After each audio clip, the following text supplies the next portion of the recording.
commerçants, chefs d'entreprise. Promotionnez vos produits et dynamisez votre image sur Radio Clédou, première radio privée commerciale de Bamako. Découvrez nos différents supports de communication en contactant notre service commercial au 20 21 0018. 20 21 0018. Le sport, les infos, la musique, l'actualité, le tout tamisé et servi à chaud pour vous sur Radio Clédou.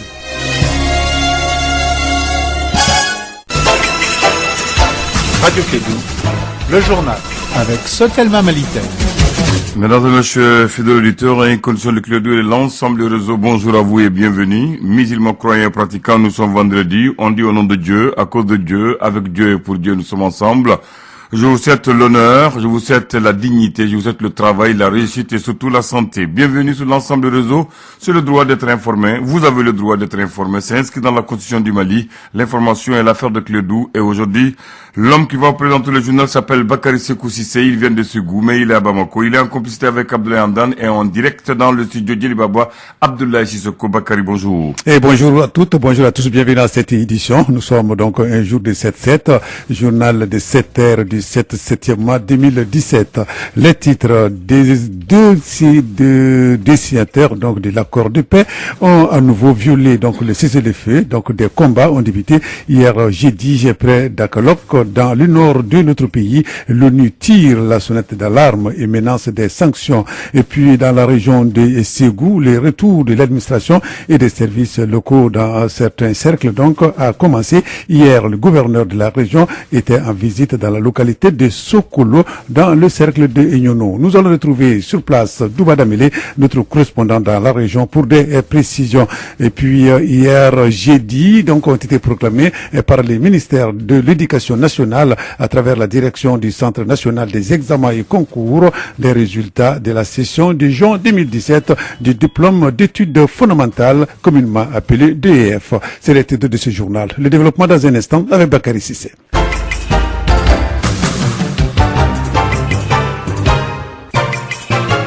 Une fois de plus, bonjour. Aujourd'hui, nous sommes vendredi, le 7 juillet 2017. Bienvenue à la première session de formation de Clédou Info. Je le disais dans les titres, vive tension à Kidal. Les violations continuent du cessez-le-feu par donc les deux mouvements signataires de l'accord pour la paix et la réconciliation au Mali. Ces violations se traduisent aujourd'hui par des affrontements entre les communautés à Kidal. Hier jeudi, 6 juillet 2017, il y a eu 3 affrontements à Kidal et alentour. La communauté internationale, à travers l'aménagement, a interpellé les protagonistes, a appelé, les protagonistes à mettre un terme donc à ces violences. Kassim Traoré pour des précisions. Bientôt un mois qu'il y a une vive tension à l'intérieur de la ville de Kidal. Plusieurs Imgad ont vu leurs maisons et lieux de travail saccagés ou brûlés. En plus de cette vive tension entre les différentes communautés, on assiste à des mouvements de convois armés dans la région de Kidal, des provocations et des combats, dont les affrontements armés dans les alentours de Kidal-Ville et au sud de Aguelhok. Même si le bilan n'est pas connu, ces combats entre la SEMA et plateforme ont été meurtriers selon plusieurs témoins, surtout dans la zone d'Aguelhok. L'aménagement trouve que ces violences continuent accrues du cessez-le-feu par les signataires de l'accord pour la paix et la réconciliation au Mali n'encourage pas les partenaires du Mali. Ces agissements de la part des mouvements sont d'autant plus condamnables qu'ils font fi de tous les appels que nous n'avons cessé de lancer à leurs dirigeants de faire preuve de sagesse et d'agir avec responsabilité. C'est ce qu'a déclaré Mamad Salet Anadif, représentant spécial du secrétaire général des Nations Unies au Mali, chef de l'aménagement. En tout cas, si ces violences persistent, elles affecteront non seulement la mise en œuvre de l'accord pour la paix, elles profitera aussi aux terroristes pour gagner davantage de terrain, mais risque également de saper la confiance entre les partenaires pour la mise en œuvre de l'accord issu du processus d'Alger. Merci Kassim Traoré. L'ONU de son côté, dans un communiqué, avertit la CEMA et la plateforme que cette violation du cessez-le-feu ne serait pas sans conséquences, mais refuse d'être plus précise. Parmi l'arsenal de mesures dont dispose l'ONU, on peut citer une interdiction de voyager pour certains responsables ou un gel des avoirs. Mais dans tous les cas, c'est le Conseil de sécurité qui doit se prononcer sur la question. Nous allons maintenant du côté de Ségou pour dire tout simplement que dans certains cercles, le retour de l'administration et des services locaux a pratiquement commencé. Hier, le gouverneur de la région de Ségou était donc dans la commune de Sogolo, dans le cercle de Enyuno, pour voir sur place ce qui se passe. Douba Damele nous fait les points.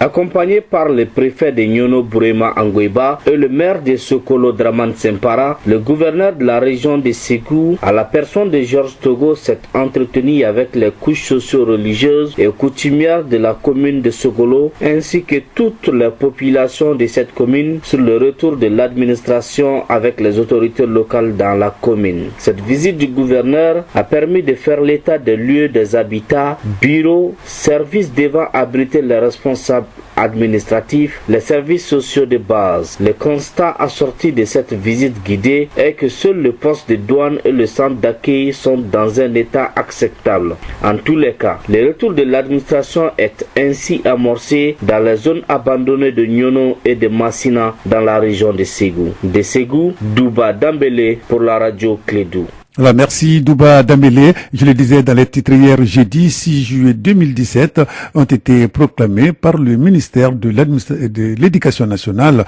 à travers la direction du Centre national des examens et des concours les résultats de la session de juin 2017 du diplôme d'études fondamentales communément appelé DF.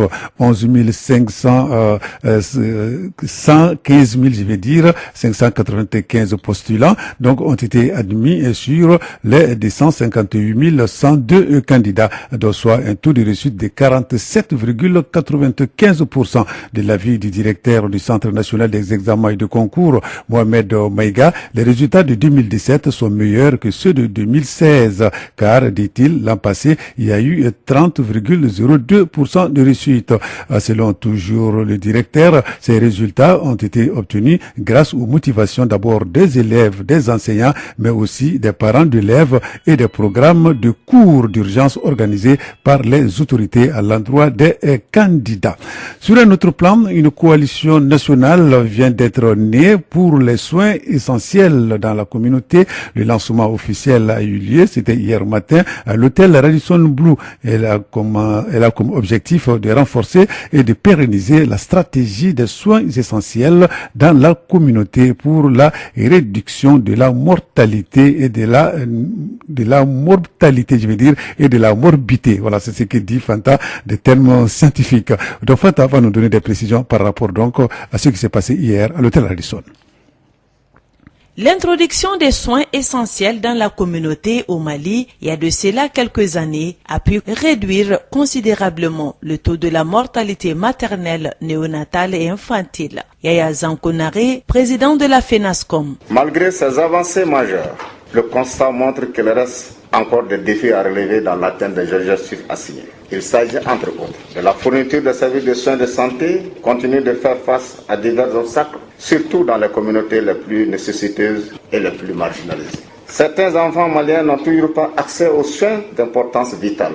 Une situation qui représente une menace non seulement pour la santé de nos familles, mais aussi pour la force de notre économie et les droits de santé de nos citoyens.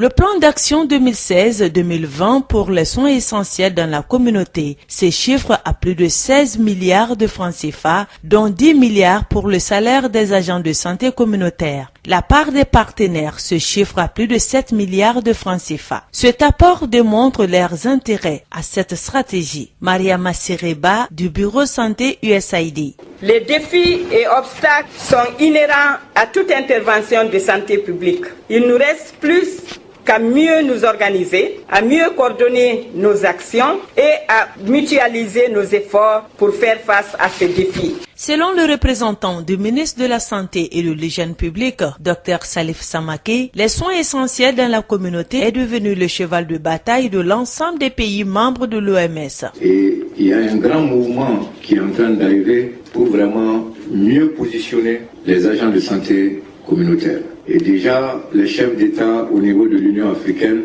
et aussi de la CEDEAO viennent de prendre des résolutions dans ce sens. Cette coalition nationale pour les soins essentiels dans la communauté entend couvrir tout le district sanitaire dans les régions du sud et nord du Mali. Alors, merci Fanta Diakité. Il est exactement 7 heures passées de 10 minutes. Dans un instant, l'actualité internationale.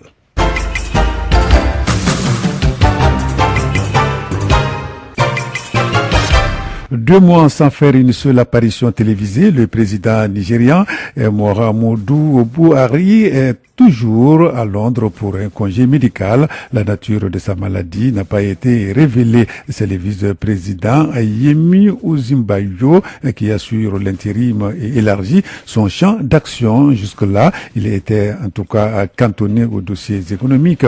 Mais depuis quelques mois, les vice-présidents s'impliquent dans les dossiers sécuritaires comme la crise du delta du Niger ou encore les violences qui ensanglantent actuellement le sud de l'état de Kaduna. Au Niger voisin, 14 civils ont été tués. C'était le mercredi dernier par des militaires nigériens dans un village situé à la frontière entre le Niger et le Nigeria, non loin du lac Tchad, une zone sensible où sévit Boko Haram. Des victimes, toutes des réfugiés, auraient été prises par des djihadistes. Selon le secrétaire général du gouvernement de Difa, Yahya Godi, il faut compter parmi les victimes 12 Nigérians et 2 Nigériens. Donc ces 14 personnes venaient s'aimer du poivre sur les rives de la rivière Koumadoukou qui sert de frontière entre le Niger et le Nigeria. Dans cette zone et qui traverse le petit village d'Abadam ont été prises pour cible par une patrouille de la gendarmerie d'une commune de Bozo. Après 5 ans d'apaisement, les pirates somaliens refont surface. Le groupe de contact sur la piraterie est réuni à Maurice depuis le mercredi dernier pour évoquer cette urgence et faire le point de la mobilisation internationale depuis une décennie contre ce phénomène. Même si, selon la force navale européenne, les grands moyens déployés ont produit d'excellents résultats, beaucoup d'observateurs estiment que le feu couve encore, en tout cas, donc sous les cendres. Cela veut dire que le problème n'a pas été réglé.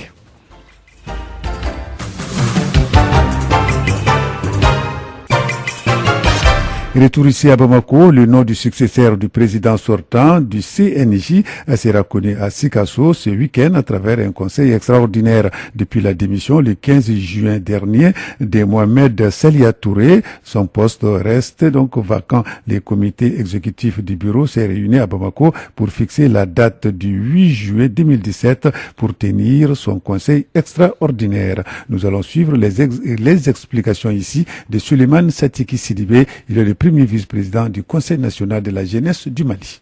Juste après la réunion extraordinaire du comité exécutif qui a validé la date de report de la conférence extraordinaire que nous prévoyons pour préparer la succession du président du Conseil national de la jeunesse démissionnaire conformément à nos textes. Donc nous avons voulu informer aussi l'opinion de la démission du président, ses conditions à travers sa lettre de démission, mais aussi des conditions prévues par nos textes quand le président il est empêché de façon définitive. Donc c'est cette volonté d'informer l'opinion aujourd'hui qui est quand même beaucoup inquiétée par rapport à l'avenir même de notre structure. Donc nous voudrons dire à l'opinion que la structure va bien et que c'est un homme qui a démissionné. Le bureau reste, le bureau issu du congrès de Bayangara reste jusqu'en fin 2019 conformément à nos textes et que la conférence extraordinaire va juste aider à combler le vide en remplaçant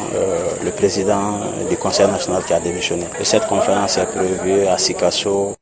Voilà, donc à Sikasso, ce sera le 8 juillet 2017. Les propos sont de Souleymane Satiki Sidibé, il est le premier vice-président du Conseil national de la jeunesse du Mali. C'est la fin de cette édition. Avant de nous séparer, la situation du temps. Le ciel sera nuagé à couvert sur l'ensemble du territoire. Les vents seront de direction sud-ouest d'intensité faible à modérée sur l'ensemble du pays, excepté la région du Taoudéni où ils seront de composante nord-est. La visibilité sera moyennement réduite par la poussière en suspension dans les régions de Tombouctou, Taoudéni, Kidal, Gao et Menaka et bonne sur le reste du pays. Des orages isolés associés des pluies se produiront au cours de la nuit dans la région de Sikasso. Les températures seront stationnaires sur l'ensemble du pays. Prévision sur le district de Bamako et environ. Le ciel sera nuagé à couvert avec un vent de direction sud-ouest d'intensité faible à modérée. La visibilité sera bonne. Les températures maximales et minimales prévues pour la journée d'aujourd'hui sont respectivement de 34 degrés et 24 degrés. Lever du soleil aujourd'hui c'était à 6h08 et le soleil va se coucher à 19h05. C'est la fin de cette édition. Merci de l'avoir suivi. Au micro pour la présentation, Bakary Sissi, Mizanand Abdoulaye Andan. Vous allez rester avec nous. Les formations sont continuées sur notre antenne.